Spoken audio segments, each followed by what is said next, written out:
Baik, sebelumnya selamat pagi Pak Sahan, teman-teman semua.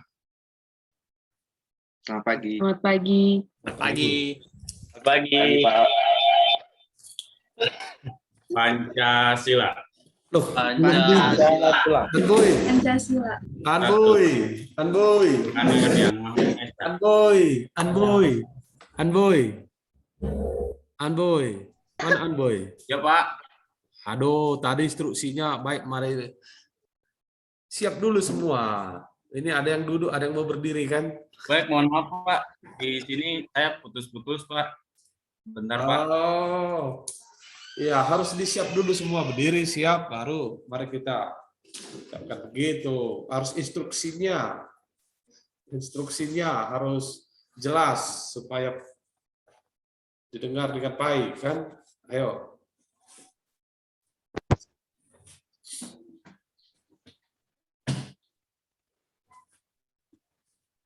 Silakan, Anboy. Putus-putus ya. Pancasila. Pancasila. Pancasila. Satu, ketuhanan yang Maha Esa. Satu. Ketuhanan yang Maha Esa.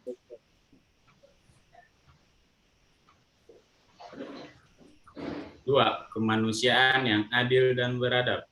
Dua. Kemanusiaan yang adil dan beradab.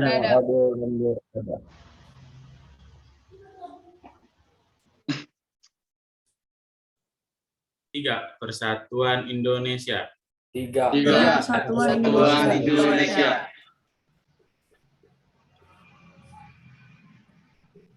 Empat, kerakyatan yang dipimpin oleh hikmat, kebijaksanaan, Empat. Kerakyatan yang dipimpin oleh hikmat, kebijaksanaan,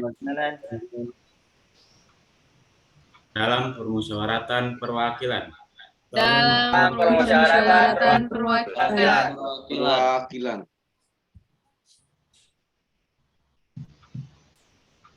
Lima, keadilan sosial bagi seluruh rakyat Indonesia. Lima. Keadilan sosial bagi seluruh rakyat Indonesia.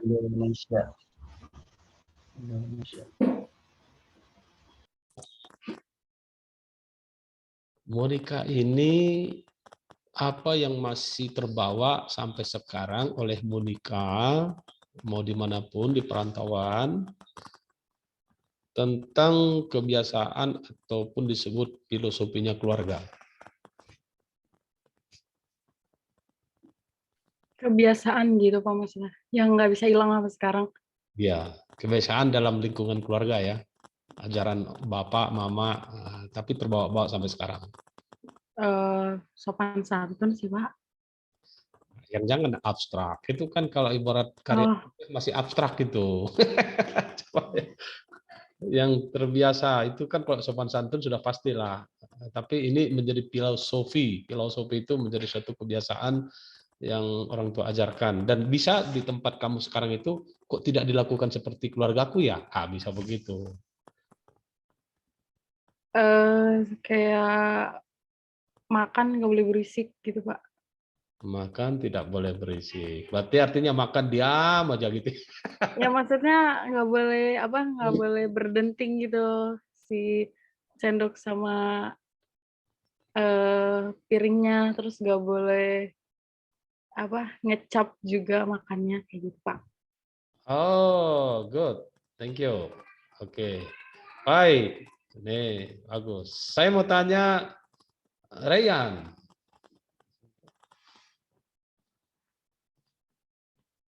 Dapat 1 poin. Gimana Rayhan? Baik Pak, bisa diulang pertanyaannya? Iya, jadi apa kebiasaan atau menjadi filosofi dalam lingkungan keluarga Rayhan terbawa-bawa sampai saat ini oleh Rayhan dimanapun berada?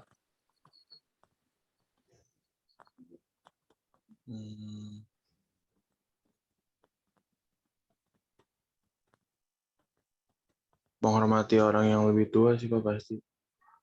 Menghormati orang lebih tua. Seperti apa penjelasannya ataupun seperti apa sarannya. Contoh menghormatinya seperti ini. Mungkin saya bertemu orang di luar yang tidak saya kenal sebelumnya.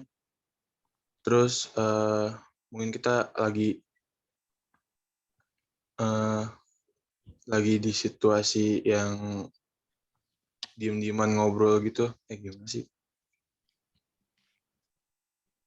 Ini Artinya pokoknya gini Pak, siapapun orang itu dimanapun juga kalau bisa saya tegur gitu. oh artinya ini menegur orang yang tidak menghormati. Itu maksudnya. Bukan Pak, menyapa. Oh, ini kena bahasa tegur ini kan ada negatif, ada positif kan? Oh iya Pak. Pak menyapa. Ya, oke, saya tadi tangkapnya langsung negatif. Tegur ya tuh dia. Oke, disapa ya. Ini tegur ini Mbak. Makanya bahasa Indonesia ini bingung kita kan. Ya, dia harus punya kalimat yang apa gitu untuk menunjukkan bahasa tegur itu positif atau negatif. Baik, terima kasih ya. Artinya filosofi sapa. Oke, saya tidak mau sebut lagi ini nanti semua. Oke, siapa yang punya filosofi juga dari keluarga itu terbawa sampai sekarang? Enggak apa-apa ya, yang negatif tidak apa-apa ya. Merasa kok sekarang sering berubah, tapi saya masih lakukan gitu. Walaupun itu seolah-olah tidak relevan lagi untuk zaman sekarang gitu. Ayo, silakan.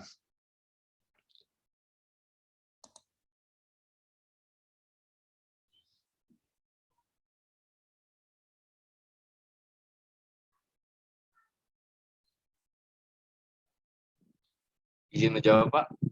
Ya, silakan Abriel. Damar Pak. Oh, Damar. Kalian berdua di situ. Ya, Damar, silakan Damar. Kalau dijawab Pak, filosofinya lebih ke menghormati yang lebih tua kayak di jalan. Pas saling bertemu nanti saling menghormati. Biasanya kalau di Jawa bilangnya mangga gitu Pak. Mangga. Mangga Pak.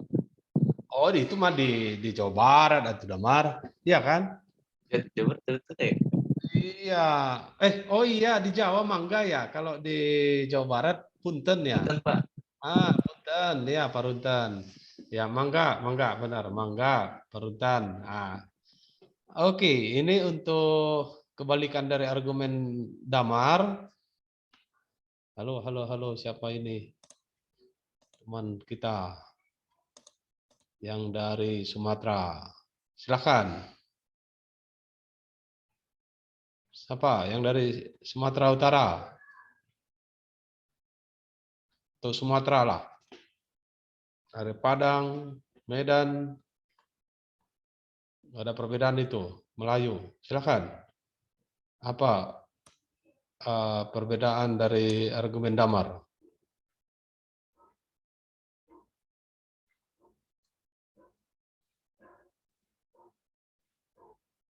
Tidak ada yang dari Sumatera Utara. Sumatera, siapa? Enggak ada, tidak ada dari antara kalian. Samuel Pak, itu Pak dari Sumatera Utara. Samuel. Dari Bekasi Pak saya.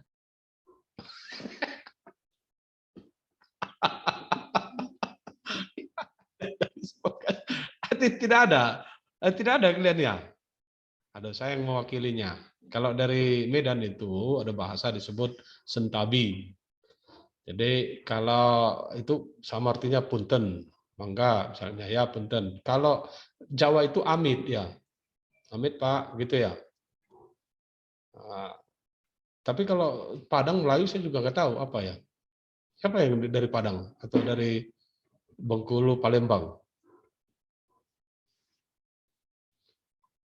Nah, ini kan yang kita bahas itu kan tentang tingkah laku ataupun ungkapan ya. Nah, itu berhubungan dengan ungkapan. Ini ada jual air ya.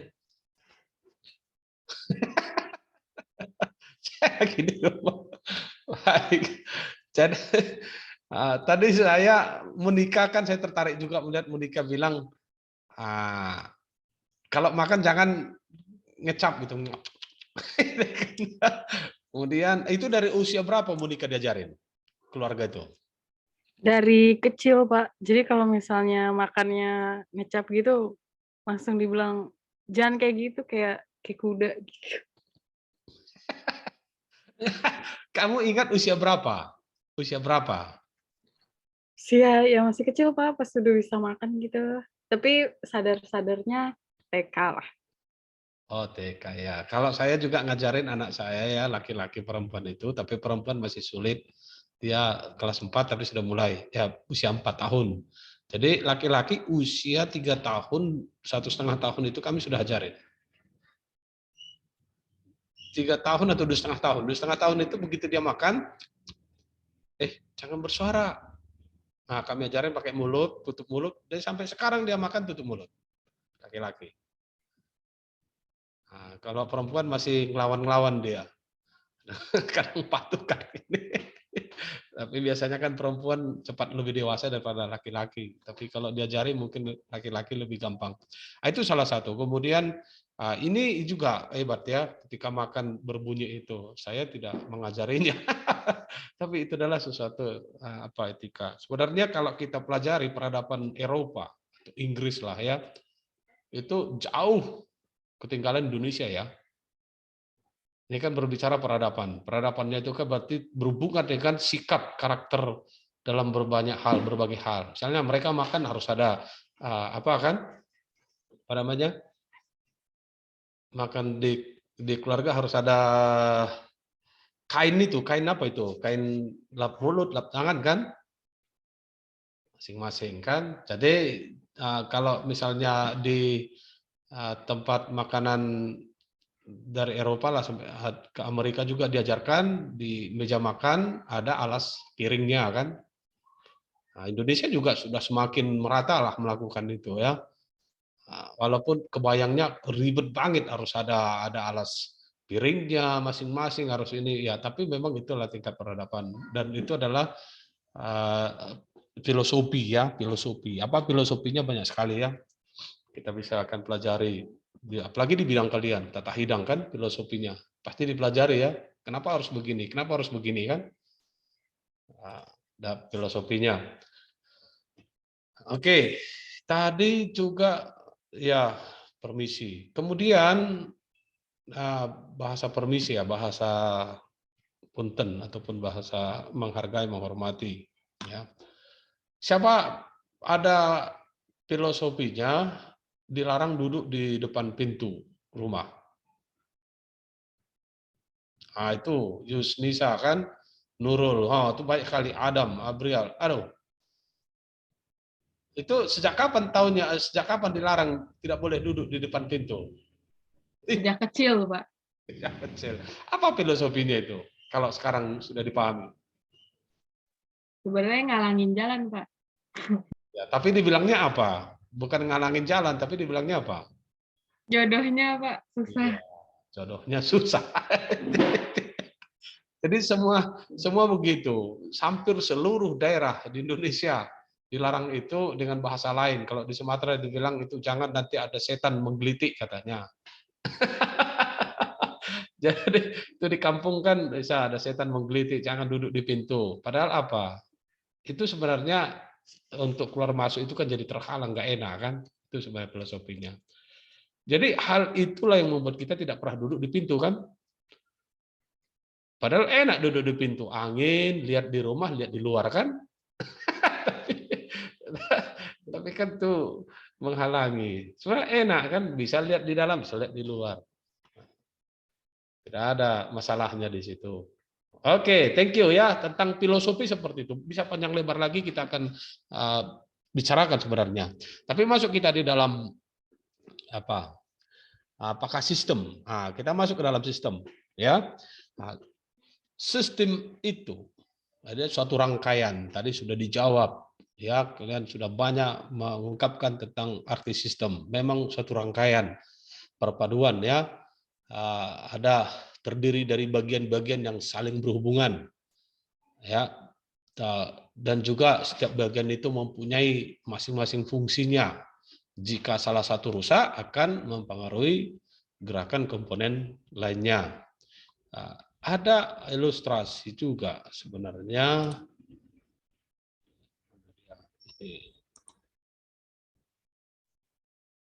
Sebentar ya.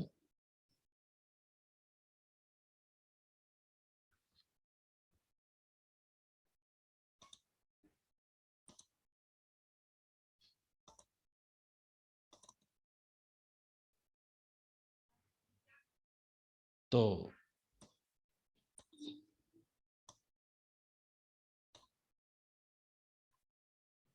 Ini ya, coba kita lihat distress ini.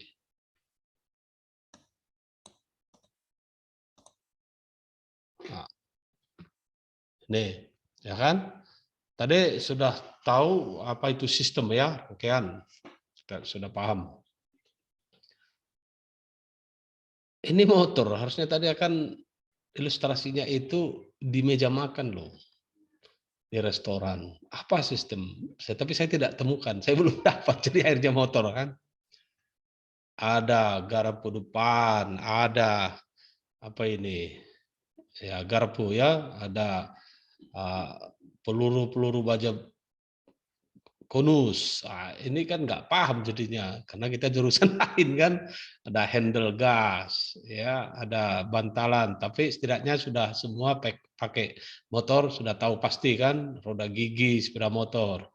Ada mesin, ada standar samping, pedal rem, rantai roda, hubungan rem, bantalan peluru, banyak lagi, tempat duduk dan segala macam. Ya, ini inti-inti dari sistem kan. Yang lainnya bisa tidak ada, tetapi mesti memang ada untuk bisa digunakan, berguna untuk digunakan, berguna untuk melakukan sesuatu pekerjaan dengan fungsi membantu. Ya, sistem ini harus masuk terpadu sehingga itu bisa bergerak bersama kan. Kalau misalnya sistem itu tidak dipenuhi dengan lengkap, ya tidak sempurna, tidak akan bergerak dengan baik dan tidak bisa digunakan atau memberikan satu faedah yang lebih baik ya. Karena sistem sudah pasti kait-mengkait, tetapi bisa saja tidak ada di dalam sistem juga bisa bergerak. Misalnya kalau tempat duduk ini tidak ada di sini kan masih bisa bergerak. Kalau misalnya lampu tidak ada masih bisa bergerak kan. Nah, ini adalah komponen bantuan kepada sistem itu. Tapi sistem ini adalah sesuatu saling mengikat, saling mendukung sehingga berguna untuk melakukan sesuatu aksi. Ya, sekarang kalau kita bisa pikirkan di dalam satu restoran, yang mana sistem yang lebih berguna ataupun sistem yang harus ada di dalam satu tatanan di satu restoran? Misalnya dalam restoran, tukang masaknya kan harus ada. Benar? Kemudian yang dimasak kan harus ada. Alat masaknya kan harus ada. Ya meja makannya kan harus ada. Ya orang juga harus ada kan. Masa dia masak untuk sendiri, berarti bukan restoran, itu masak di rumah sendiri kan. Jadi itu sistem gitu. Jadi dia harus ada orang ataupun ya pelanggan, dia kalau dia dimasak misalnya di gunung, siapa yang mau makan itu nanti? Jadi masak untuk apa gitu kan? Jadi itu menjadi sistem sehingga tampilan daripada suatu keadaan itu terlihat berjalan dengan normal oleh karena sistem itu. Ya. Ya, mungkin di tengah-tengah laut dibikin restoran kan siapa yang mau makan? Ya tetap juga ada orang cari. Berarti ada sistemnya juga harus memberitahukannya kan, harus menjadi terlihat dia, walaupun tidak diiklankan, tetapi dia terlihat gitu. Dia terlihat. Ibaratnya misalnya tukang tampal ban. Tukang tampal ban itu apakah dia diiklankan? Sebenarnya tidak diiklankan pun, tapi ketika orang lewat dari tukang tampal ban itu ada perkakas ataupun ada tools untuk memperbaiki ban, untuk isi angin, dan ada orang di situ, tanpa diiklankan mereka pasti akan berhenti dan menanyakan kan. Ya, tetapi untuk mempermudahkan orang cepat mengetahui ada tampal ban di situ dibuatlah papan namanya tampal ban kan begitu. Kan sama dengan warung gitu. Warung itu kan sistemnya ada di situ. Misalnya warung itu dibikin juga di pinggir jalan, kemudian dipajangin ada di situ makanan-makanan ringan, kemudian ada tempat duduk atau makanan ringan aja lah kayak box-box jualan di kaki lima itu. Otomatis kan orang akan berhenti gitu. Itu nggak diiklanin, nggak ada disebut di situ warungnya Yusnisa, nggak ada kan? Tapi ada di situ isi warung itu, komponen warung itu ada di situ. Dan orang otomatis akan berhenti dan menanyakan itu. Nah, berarti iklan itu menjadi pembantu sistem itu. Tapi sistemnya harus ada. Ya jangan pula lagi tadi di dalam sungai dibuat warungnya. Ya, siapa yang mau kan? Nggak ada yang lihat. Itu ya. Jadi itulah satu sistem. Kita coba lihat lagi kembali kepada pelajaran kita ya. Sebentar. Ini harus di stop dulu. Nah, sampai di sini ada pertanyaan?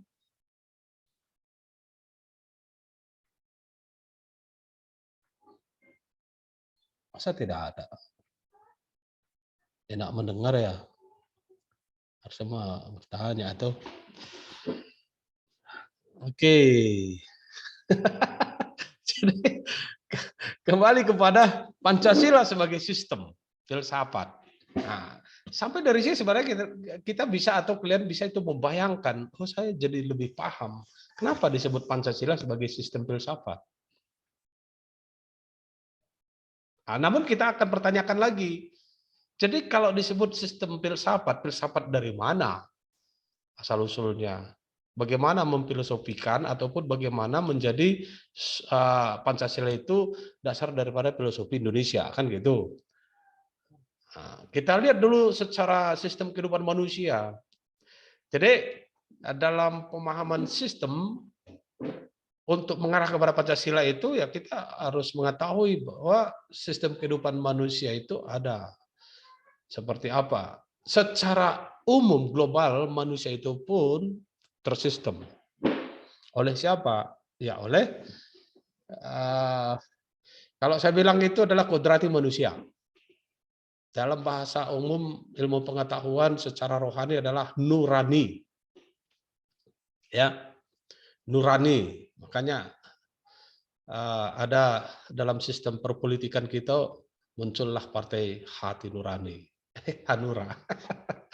Jadi gini, saudara, kenapa berani bepergian ke luar negeri yang baru kenal dan tidak kenal siapa, kemudian dilayani di dalam perbatasan, baik keluar masuk pesawat terbang ataupun dari laut atau dari darat, dan dilayani dengan baik.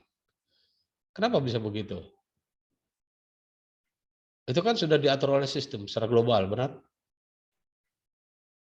Dan sistem yang dilakukan oleh pengetahuan dasar kodrati manusia yang disepakati oleh bersama, kan?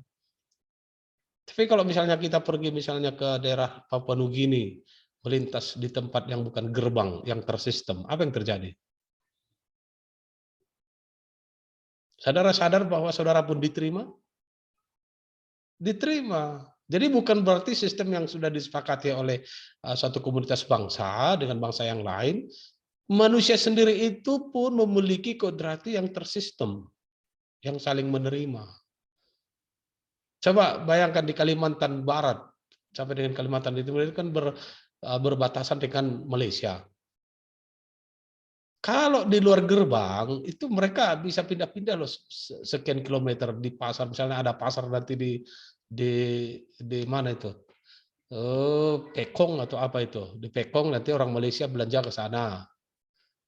Tidak melalui gerbang tersistem, tapi ya datang aja begitu. Kemudian demikian sebaliknya. Dan di Kupang Timur Leste juga begitu kan.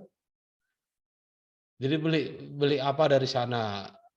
Akhirnya kan supaya tidak melakukan penyalahan sistem negara, maka diberikanlah ada disebut KTP sementara kan, seperti ke Batam ke Singapura, kita dikasih KTP sementara, kita bisa pergi pagi, pulang sore.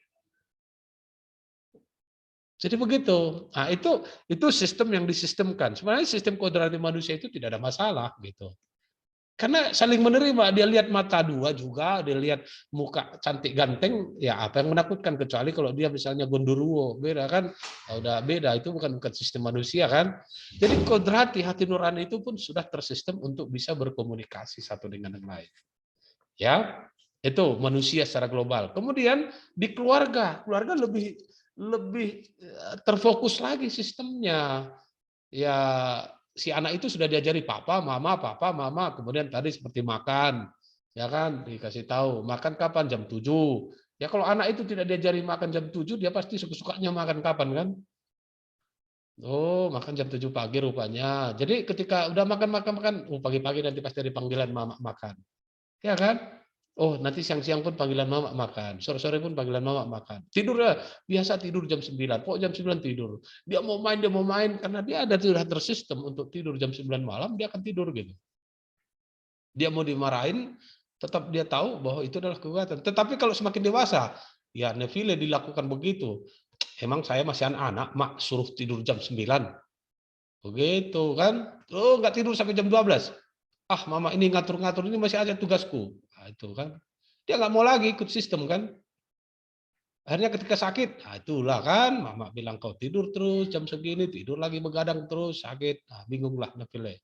Setelah dia sadar, bertobat. Setelah itu ulang lagi. Itu kan semakin berkembangnya manusia, ya, semakin bermasalah manusia itu kan. Nah, tetapi sebenarnya kita sudah dilakukan sistem keluarga yang baik itu sebenarnya. Ya, dan kita pun kapan berubahnya lagi? Setelah menikah punya anak baru bingung. Dia pun harus ikut menjadi teladan dan harus tidur cepat untuk memperlihatkan kepada anaknya. Kan begitu kan? Setelah tidak punya anak lagi, ya terserah mau kemana lagi. Semakin tua semakin baik. Jadi inilah sistem dalam keluarga. Kemudian sistem dalam kehidupan masyarakat. Ya, masyarakat ada RT, ada RW, dan semua terkondisikan dalam kehidupan di perumahan seperti apa. Ya kan, dalam kehidupan terbuka seperti apa. Kalau di daerah-daerah pedesaan kan bagus sekali sistemnya, ya. Mereka dalam komunitasnya sudah saling percaya dan karena sudah saling mengenal barangkali, mau parkir motor pun di pinggir jalan tidak hilang kan? Ada di kampungnya masih begitu? Siapa di antara kita di sini masih punya daerah parkir motor di pinggir jalan sampai 24 jam sehari sampai berminggu tetap aja ada di situ? Wah, nggak ada ya, semua sudah pada hilang.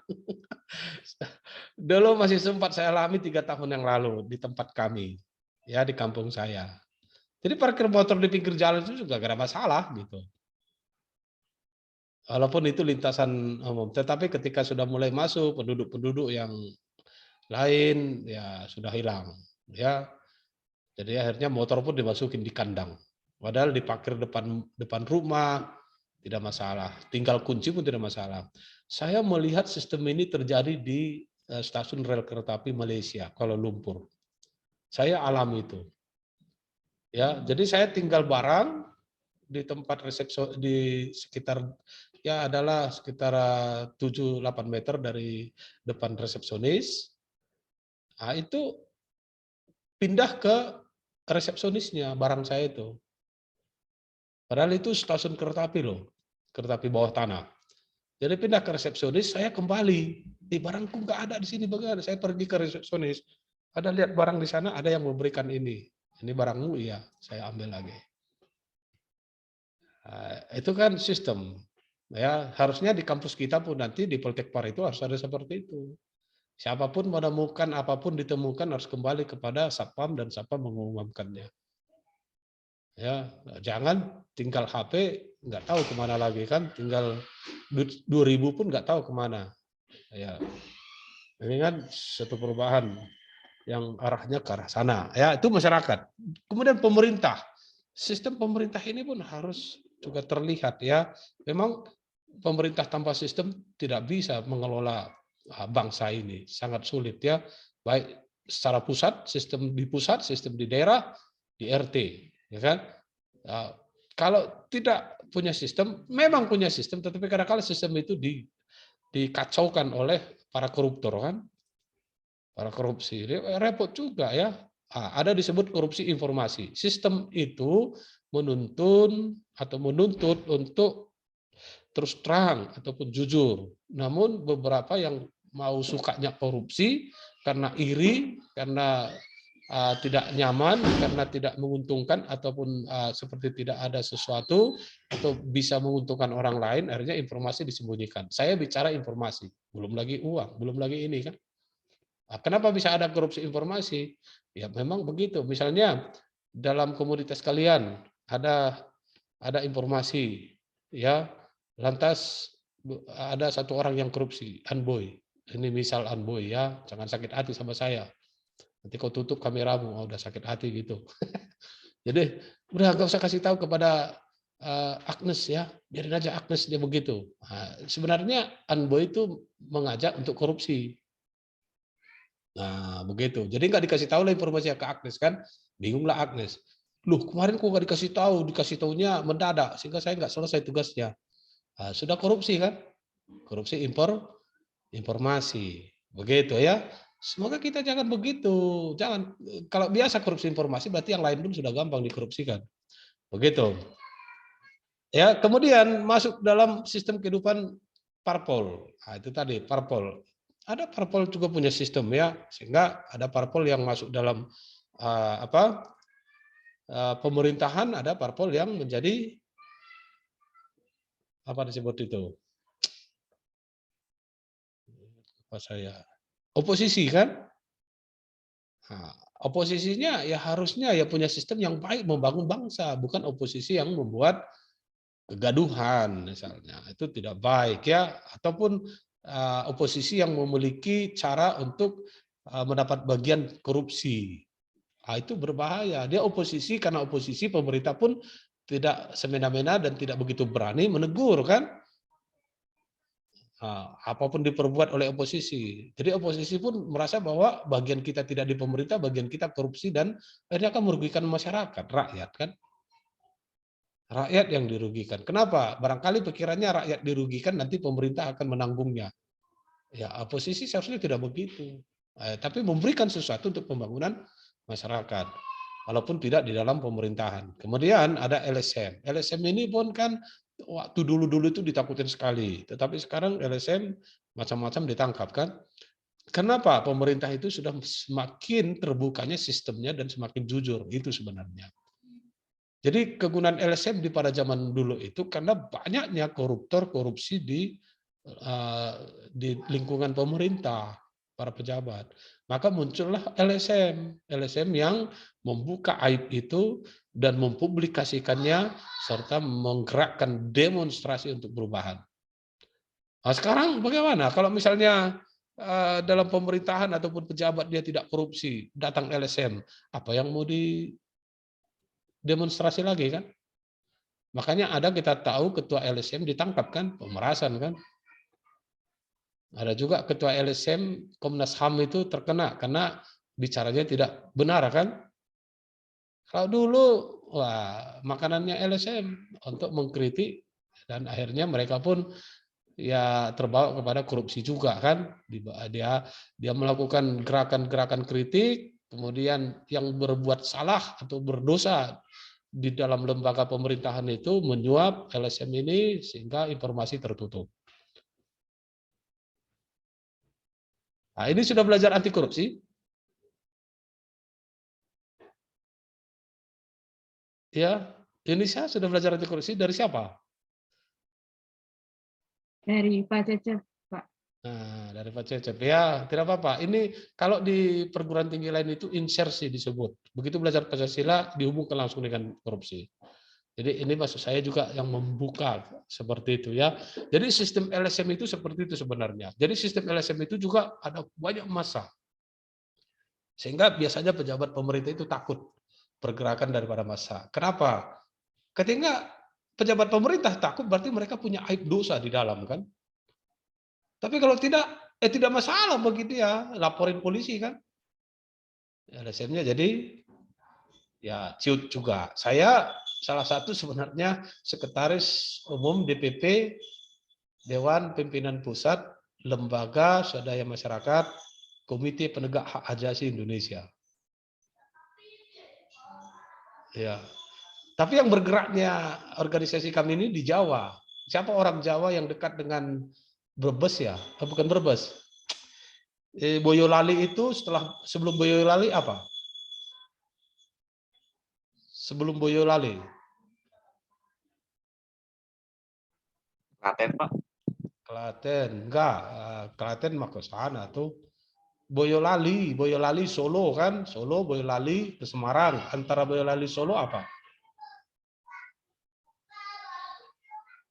Oh, ini ada orang Jawa. Saya lalui itu. Saya lupa namanya aja. Kudus, Pak, Kudus. Aduh, Kudus. Itu ke arahnya lagi, ke arah Jawa Timur lagi itu. Itu kan Pak, Semarang. Setelah Semarang kota Salatiga. Setelah Salatiga kan ada kota lagi. Setelah kota itu baru, atau mungkin Boyolali duluan, baru kota itu baru Solo, Surakarta. Ayo. Jangan lewat terus dari tol, sesekali lewat lagi lah di jalan biasa. Sudah ada tol kan tidak lewat lagi kota itu. Kalau saya zaman tidak ada tol sering saya lewat di situ. Ya 6 tahun yang lalu. Apa itu? Aduh. Jadi kota itu masih kalau nggak salah kabupaten sudah kan ya. Nah, jadi di situ mereka aktif sekali LSM itu. Kerjasama dengan pemerintah dan menjadi filter di dalam penggunaan lahan masyarakat oleh apakah investor, apakah pemerintah, ya. Nah, itu kegunaannya. Nah, di sini kenapa nggak begitu bergerak? Ya, begitu tadi. Ya, cukuplah untuk kita. Misalnya kalau ada persoalan, kita bisa hadir sebagai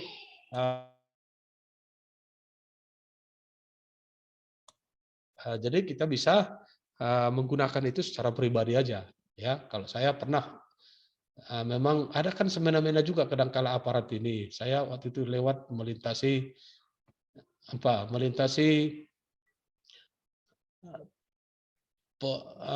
kantor Husein itu kan ada gerbang masuk dan gerbang keluar.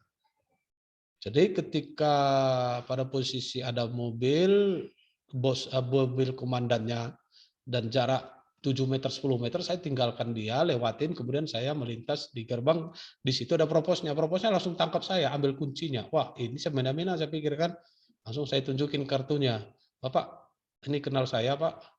Bapak kok semena-mena nangkap saya kan jalan tidak ada masalah. Akhirnya dia bilang, itu komandan saya, nggak ada urusan komandan di belakang, saya di depan, dia bilang kan. Hanya dikasih, diberikan. Ya, jadi kadang-kala begitu. Ada seperti disebut arogan ya, arogan. Ya, kejadian juga terjadi waktu pas Pampres itu kan. Nah, ini kan sikap-sikap yang dikritisi oleh LSM, lembaga swadaya masyarakat, ya. Ya kalau kan nanti semena-mena begitu kan, arogan-arogan seperti itu yang seperti menunjukkan kekuatan posisinya. Oke, itu masalah sistem kehidupan manusia. Kemudian masuk kita ke Pancasila. Bagaimana sistem dalam kelima sila? Ya, sistem kelima sila. Kita sudah coba pahami tadi panjang lebar tentang bagaimana arti sistem dan filsafat, kemudian bagaimana sistem kehidupan manusia yang juga dorongan daripada filosofi masing-masing, ya. Tetapi kita memiliki filosofi atau filsafat Pancasila di bangsa kita ini. Diajarkan di pada posisi sudah semakin bisa memahami, menyerap, dan melaksanakan dalam kehidupan berwarga negara. Kan begitu. Nah, seperti apa? Kita coba telusuri ini ya. Kita akan pahami sebagaimana kita memahami secara gamblang. Ketuhanan yang Maha Esa. Ya, seperti apa munculnya filosofi ketuhanan yang Maha Esa?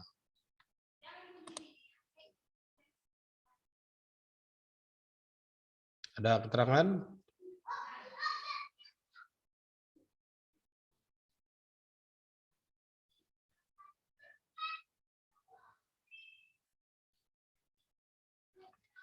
Nah, saya akan membuka seperti ini. Dalam sistem Pancasila pada sila pertama ini yang berhubungan dengan filsafat, bahwa prinsip yang sila pertama merupakan bagian-bagian yang disatukan dari kehidupan masyarakat. Ya, bagian-bagian yang disatukan dari kehidupan masyarakat, kehidupan sisi ketuhanannya. Ya. Jadi beberapa pengertian sistem dan juga kefilsafatan itu yang disebutkan di dalam buku Pancasila oleh Kailan, ya. Kesatuan itu terjadi bahwa kita memiliki kesamaan.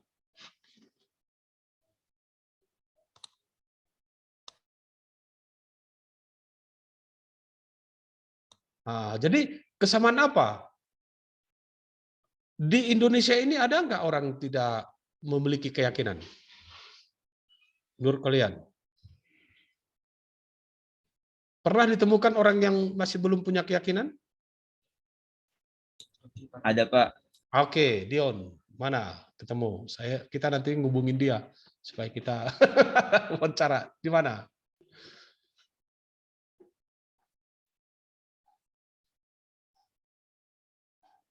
Ayo, Dion, di mana pernah lihat dan seperti apa dia? Ada, Pak.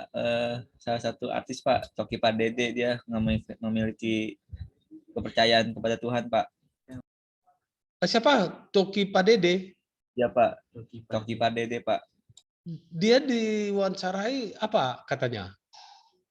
Tidak percaya Tuhan, Pak. Oke. Coba pernah tanya enggak dalam KTP-nya itu ditulis apa? Ditulisnya sih Kristen, Pak. Waktu itu dia cerita, tapi cuma buat data doang, Pak. Formalitas. Ya, biasalah. Dia kan mau pamor dengan ungkapan begitu. Kan banyak sekali manusia sekarang untuk cari apa namanya itu? Cari apa dalam bahasa media itu? Sensasi. Sensasi. Sensasi. Jangan mau dibohongi orang-orang seperti itu. Yang saya tadi pikirnya Dion itu menemukan di hutan yang tidak tahu apa keyakinannya gitu. Ya. Padahal sebenarnya kalau kita wawancarai orang yang ada tinggal misalnya di hutan, kalau misalnya pernah lewat dari Klaten ya, Klaten kemudian lewat dari Nagara ya, Nagara lewat gunung turun ke Semarang kan? Benar nggak? Siapa ini orang Jawa? Di Jawa. Wah, ini rupanya masuk ke pariwisata belum keliling. Saya udah keliling. Jadi ada kan lewatan di situ penduduk-penduduk yang tinggal di gua kan? Benar nggak? Ya. Kalau misalnya bisa bahasa mereka kita tanya apa keyakinan mereka? Mereka punya keyakinan loh. Ya, dalam bahasa mereka. Namun disembahnya berdasarkan cara mereka. Yang ada manusia membuat gaya hidup sensasi, setelah dia masuk ke agama A, dia tidak puas. Dia tidak menemukan apa itu maksud Tuhan secara roh. Kemudian dia akan menantang itu. Kemudian dia akan berusaha menyatakan, aku tidak percaya Tuhan. Padahal dalam hatinya karena ketidakpuasan. Padahal ketika dia sakit sendiri, oh Tuhan tolonglah aku, gak ada lagi yang mau menolong saya. Gitu ya. Saya ada film Amerika, saya pernah tonton seperti itu. Itu bagus sekali. Ya, seorang mahasiswa mengerti dengan dosennya ini, karena dosennya ini unsur kecewa, dia tidak mau percaya Tuhan. Dia berusaha menunjukkan bagaimana keyakinan seorang ateis itu. Tapi seorang mahasiswa bilang begini, dalam hatimu sebenarnya ada keguncangan hati, ketidakpuasan akan Tuhan, keberadaan Tuhan, sehingga kamu berusaha juga menantangnya. Nah, itu. Jadi yang saya katakan bahwa manusia di Indonesia itu semua punya keyakinan. Keyakinannya apa? Sebenarnya keyakinan terhadap sesuatu yang tidak di dunia ini, yang berkuasa atas dunia ini. Itulah dipahami pendiri negara kita itu ketuhanan. Ya, ketuhanan. Jadi ketuhanan itu ada dikenal baik mungkin pada zaman nenek moyang kita secara budaya. Kalau misalnya di dalam keyakinan kejawen itu disebut Gusti ya. Nah, kalau keyakinan budaya di Batak itu disebut Parmalin, ya di Batak gitu. Kemudian masuk dalam bahasa yang satu yaitu Tuhan, yaitu Indonesia, Tuhan yang Maha Esa. Nah, sehingga sumber daripada pembuatan sila ketuhanan yang Maha Esa itu karena memang Indonesia itu masyarakatnya dari Sabang sampai Merauke memiliki keyakinan tentang Tuhan itu. Sehingga waktu ketika bicara tentang Piagam Jakarta yang menyebutkan di situ ketuhanan dan melakukan syariah Islam kepada pemeluknya itu karena cenderung lebih banyak Islam. Seolah-olah bahwa penempatan untuk melakukan syariah Islam itu tidak apa-apa secara subjektif. Tetapi kan Soekarno, Hatta, dan yang lain itu bilang nggak boleh. Kenapa? Ya karena ada yang berkeyakinan Kristen, Buddha, Hindu, Kejawen, Parmalin, dan ada lagi di Papua, dan segala macam itu. Nggak bisa. Oh, begitu ya? Hanya dihapuslah itu. Begitu. Ya. Jadi inilah hebatnya kekuatan Pancasila itu. Bali itu. Jadi kadang-kala ya artinya implementasi daripada keagamaan itu, dogma keagamaan itu, ya memang karena lebih banyak Islam, maka itu yang terlihat, dogma daripada keislaman itu kan. Tapi tentang ketuhanan itu sudah dimiliki dan sudah terlihat dari begitu banyaknya masyarakat Indonesia, rakyat Indonesia dari Sabang sampai Merauke. Sehingga dengan pengertian yang saya mau ungkapkan itu, pengertian tentang mayoritas minoritas itu, yang dikategorikan kepada agama itu tidak boleh. Tidak bisa. Bagaimana pengertian mayoritas? Ya mayoritas itu adalah kita beragama. Jadi kalau misalnya apa mayoritasnya orang Indonesia? Ya beragama. Bukan apa mayoritasnya adalah Islam, tidak boleh. Apakah nanti bisa sebaliknya juga mayoritas suku? Bisa kan? Jadi kalau ditempatkan pada posisi subjektif mayoritas itu tidak bisa di Indonesia karena akan menyalahi Pancasila. Tapi kalau orang mau kenal apa sih Indonesia itu? Indonesia itu mayoritasnya beragama. Oh begitu? Berarti ada dong berapa agama? Oh iya, ada agama A, agama B, agama yang sudah diakui dan terdaftar di negara adalah ada 6 sekarang. Islam, Kristen, Katolik, Hindu, Buddha, Konghucu. Yang lainnya masih ada? Oh masih ada. Dalam catatan negara itu masih ada. Bahkan ada yang disebut karena tidak tercatat di negara nama agamanya, maka disebut di KTP-nya itu agama lain. Nah, lain itu kan ada. Namun di daftar dia dengan catatan yang lain, tidak di KTP. Karena dia bilang, oh saya tidak agama Islam, saya tidak agama Kristen, saya tidak agama Buddha, Hindu, Konghucu. Terus agama apa? Parmalin. Yang tidak ada di daftar negara, belum diakui. Jadi bagaimana? Akhirnya pemerintah buat agama lain. Gitu. Nah, bagaimana pemerintah menerima itu? Karena dia bilang, kami Parmalin mengajarkan yang baik, bahwa Tuhan kami ada di surga, dia menciptakan langit dan bumi ini. Ya, berarti sama. Nah, terus bagaimana? Ada kesalahannya? Tidak ada kesalahannya. Ya udahlah kalau begitu sama argumennya. Hanya belum terdaftar di catatan negara, jadi disebutlah agama lain di KTP-nya. Seperti itu. Jadi mayoritasnya adalah orang Indonesia itu dikenal beragama. Ya. Tapi kalau ditanya, agama apa yang paling banyak? Ya Islam. Nah, tidak apa-apa, tidak masalah kan? Tidak ada masalah di situ. Itu menjadi kebanggaan. Ya. Nah, tetapi mayoritasnya adalah beragama. Minoritasnya siapa? Orang asing. Jadi kalau misalnya siapa tadi artis tadi itu KTP-nya Kristen namun dia bilang saya tidak percaya Tuhan, itu belum minoritas. Dia tetap mayoritas, berarti beragama. Kecuali dia berani hapus, jangan disebut agama lain atau apapun. Nah, maka dia bisa dikategorikan minoritas. Ya, minoritas yang tidak beragama. Siapa lagi? Misalnya datang dari Eropa yang tidak punya agama. Jadi kita bisa tempatkan dia di minoritas. Ya mereka kan tinggal di Indonesia. Atau misalnya yang baru lahir yang belum punya KTP minoritas, bayi-bayi, yang segala macam minoritas lah itu. Tetapi kan tidak boleh juga karena belum tercatat. Kenapa? Yang mereka dididik beragama. Misalnya dari anak-anak sudah dididik berdoa beragama. Berarti tidak bisa juga minoritas, tetap mayoritas. Mayoritas apa? Beragama. Gitu ya. Itu tentang ketuhanan yang Maha Esa. Itu sistem filsafatnya, filosofinya itu terletak di situ. Yang kedua adalah kemanusiaan yang adil dan beradab. Kemanusiaan, bagaimana kita menyebutkan kemanusiaan yang adil dan beradab sebagai suatu sistem? Pertama adalah pemahaman tentang kemanusiaan. Ketika kalian ini berbagai suku lah ya, dari berbagai ini, kebanyakan mungkin dari Jawa Barat, kumpul dalam kampus, kemudian ketahuan ada seorang yang sakit, apa yang kalian lakukan? Ayo, apa yang kalian lakukan?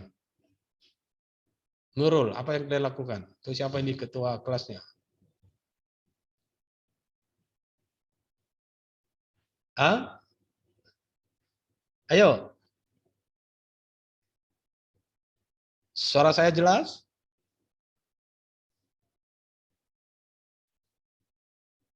Junika, apa yang kalian lakukan? Ketika komunitas kalian MTH itu, ini MTH 1A, ada yang sakit gitu.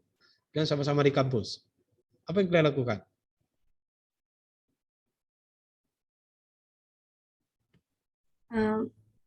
Izin menjawab Pak, menolong teman saya Pak yang lagi sakit. Membantu Pak. Ya pasti menolong, Sapam pun pasti ikut menolong gitu. Tetapi apa yang kalian lakukan sebagai komunitas MTH itu gitu?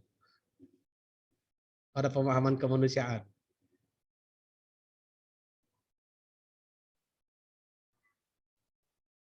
Dia pasti kumpul uang kan? Kesederhana sebenarnya kan? Aduh saya tidak punya uang, saya punya mobil, saya ngangkat ke rumah sakit, kan begitu kan kemanusiaan, harta juga itu. Ya. Berkembangnya kemanusiaan itu baru terpublikasi ataupun ditawarkan kepada orang lain kan gitu. Makanya ada istilahnya kan, ada bantuan-bantuan sosial kemanusiaan yang adil dan beradab. Ya, yang adil dan beradab ini termasuk kepada mana yang perlu membutuhkan, mana yang belum membutuhkan. Yang beradab itu apa? Tidak mungkin misalnya memang si PNS ini butuh pertolongan, ya gajinya sedikit, tapi kan bulan depan dia sudah ada gajian kan. Tetapi orang miskin yang memang tidak punya gaji, misalnya dia orang swasta, kalau sakit dia tidak ada gaji lagi. Kalau misalnya PNS-nya walaupun dia sakit tetap ada gaji bulanannya. Tapi kalau yang kerja petani misalnya tidak bisa bekerja, tidak ada penghasilan. Yang beradabnya yang mana ditolong? Kan begitu kan? Kan beradabnya gitu kan? Yang mana ditolong? Ya keadilannya tetap ditolong yang ini, ditolong juga yang saya, tapi yang lebih beradabnya yang mana? Kan begitu. Kemudian masuk kita kepada sistem. Ini sistem ya, sistem persatuan Indonesia. Nah, dalam kesatuan Indonesia itu terlihat ketika kita mau pergi kemanapun di daerah Indonesia ini. Dan tidak merasa khawatir, takut, dan bisa tinggal di sana. Bahkan kita juga bisa mengontrak rumah orang yang kita baru kenal. Misalnya kita pergi ke Papua, orang Papua sendiri pasti memberikan kontrakan kepada kita. Karena apa? Adalah prinsip dalam filosofi kita itu kita sama-sama orang Indonesia. Itu sebenarnya. Sama-sama orang Indonesia. Sekarang pun kita bisa pahami sama-sama orang Indonesia, tetapi dia sudah masuk di dalam pandangan ataupun asutan daripada ideologi terorisme, itu pun masih dikasih kontrak kan? Bayangin, setelah dia melakukan aksinya, dia ketemu sebagai teroris, maka ditangkap kan? Kaget yang memberikan kontrakan. Loh, gimana ya? Kok saya nggak paham ya? Itu adalah filosofi ke-Indonesiaan itu, Pancasila itu, persatuan Indonesia itu. Bukan dia ditanya, kamu ini enggak, kamu ini enggak. Nah, kalau misalnya seseorang polisi bawa senjata ataupun tentara bawa senjata, tapi tidak punya dinas misalnya, dia mau mengontrak gitu, misalnya di daerah tempat dia bertugas. Paling ditanya apa tugasnya, tentara. Oh iya, boleh ngontrak gitu kan. Atau mungkin dia tidak tanya, tetapi dari orang lain dia tahu itu yang ngontrak itu tentara loh. Padahal belum tentu juga kan. Yang lain misalnya. Tapi karena prinsip keindonesiaan itu. Tapi kalau misalnya dia bukan face Indonesia, dia orang asing, bisa saja ditanya lagi panjang lebar, kan begitu. Itu kesatuan Indonesia. Kemudian dalam prinsip kesatuan ini pun begini loh. Waktu Kalimantan itu ada pulaunya yang mau dicaplok oleh Malaysia kan, semua daerah mengatakan, ayo kita pertahankan pulau itu, gak yang Malaysia kan gitu kan. Itu kan prinsip kesatuan.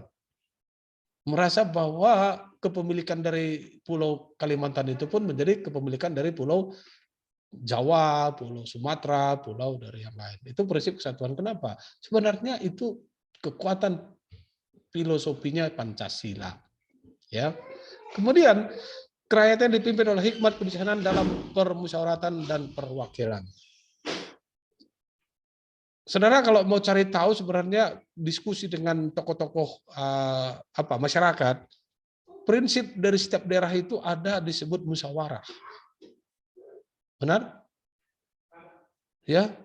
Tanpa ada pendidikan di situ pun, tapi prinsip musyawarah ada. Mungkin itu bisa ketika akan menjadi penelitian juga. Misalnya desa yang belum ada sekolah di sana, tetapi ketika ada masalah, mereka harus musyawarah. Maka muncullah di dalam Pancasila. Kerakyatan dipimpin oleh hikmat kebijaksanaan dalam permusyawaratan perwakilan. Dan yang kelima adalah keadilan sosial bagi seluruh rakyat Indonesia. Kenapa bisa keadilan ini muncul di rakyat Indonesia, di masyarakat Indonesia? Karena didasari dengan kehidupan yang sama-sama terjajah. Kehidupan yang terjajah oleh penjajah, sehingga muncullah saling memberi berbagi itu. Itulah dasarnya adanya keadilan.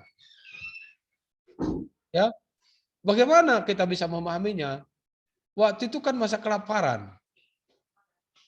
Jadi tidak ada tega satu dengan yang lain itu tidak makan. Jadi dikasihlah berbagi rata, makan bersama-sama. Jadi yang melakukan ketidakadilan pada masa penjajahan itu adalah para pengkhianat Indonesia kan? Iya kan, mereka yang mau mengkhianat, mereka mau dipuji. Tapi ketika mereka juga dihantam Belanda, mereka juga mau berbagi jadinya kan?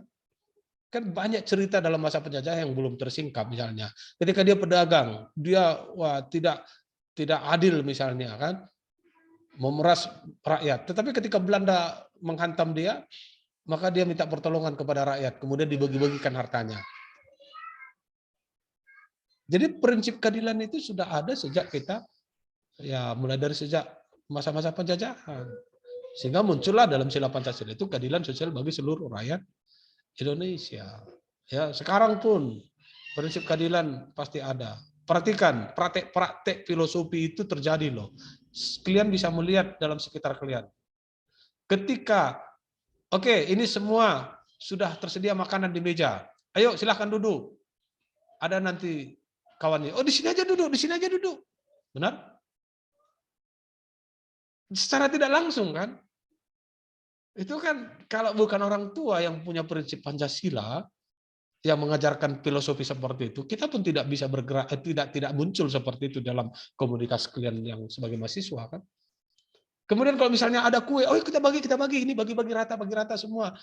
Ya kecuali kalau bilang aku tidak usahlah, tidak apa-apa, kalian aja, tidak apa-apa kan. Tapi prinsip keadilan itu kan terjadi kan. Ya. Apakah ada di tempat lain begitu? Saudara, kalau mengalami, saya pernah ada dengan teman cerita, sudah sama tua-tua, usia sudah 60-an, mereka pergi berkunjung ke Australia, berkunjung kepada temannya, ya, kemudian temannya menginap di rumah temannya ini orang Australia asli, kemudian orang Australia ini ngajak makan di restoran. Apa yang terjadi? Bayar sendiri. Bayar sendiri. Kemudian kalau di Perancis juga begitu keadaannya katanya. Kalau misalnya pernah saya cerita itu ya, diajak rapat, diajak ketemu di restoran, kemudian nanti di restoran pun bayar sendiri gitu. itu pasti sulit untuk hidup di Indonesia. Benar? Tidak, dia akan tega membuat di sampingnya itu tidak dapat apa-apa atau kelaparan gitu kan. Karena prinsip keadilan dalam dirinya itu bukan prinsip seperti di Indonesia kan gitu kan. Prinsip keadilannya itu kalau dia bekerja keras dapat 90% ya 90% aja milik saya, tidak ada hakmu di situ. Ah kan gitu kan. Ataupun di dalam keadilan yang seperti apa ya? Banyak lagi lah yang kita bisa bayangkan bagaimana praktek-praktek keadilan itu. Tapi prinsip independen sangat berbeda juga yang disebut dengan prinsip keadilan sosial bagi seluruh Indonesia. Ya, memang Indonesia bisa saja mengarah kepada prinsip personality itu ya, kerja keras dapat ini. Tapi prinsip keadilan itu hanya ditempatkan di suatu kesepakatan, misalnya di perusahaan atau dalam kerjasama ada keadilan. Tapi keadilan yang dimaksud dalam sila kelima ini adalah termasuk keadilan bagaimana mengangkat satu dengan yang lain secara masyarakat ya, secara masyarakat ya. Dengan sistem yang baik lah, dengan sistem aturan-aturan yang sesuai dengan perundang-undangan. Oke, baik. Jadi sumbernya apa itu? Sumbernya sistem Pancasila ini mulai dari Sabang sampai Merauke yang adalah karakter dari setiap suku, kemudian berbagai macam suku, kemudian berbagai desain kebudayaannya, kemudian dari berbagai karakter-karakter yang menjadi kebiasaan tata kehidupan setiap suku itu. Itu sumbernya, ya. Dan sudah selesai ya, sudah habis. Terima kasih. Nah, inilah yang menjadi pemahaman kita tentang Pancasila sebagai filsafat bangsa kita. Namun ada materi nanti akan saya mau bagikan supaya kalian juga bisa melihat, membaca di situ, dan ada bisa membaca atau mendapatkan bahan ujian nanti. Oke, sebelum kita tutup, apakah ada pertanyaan?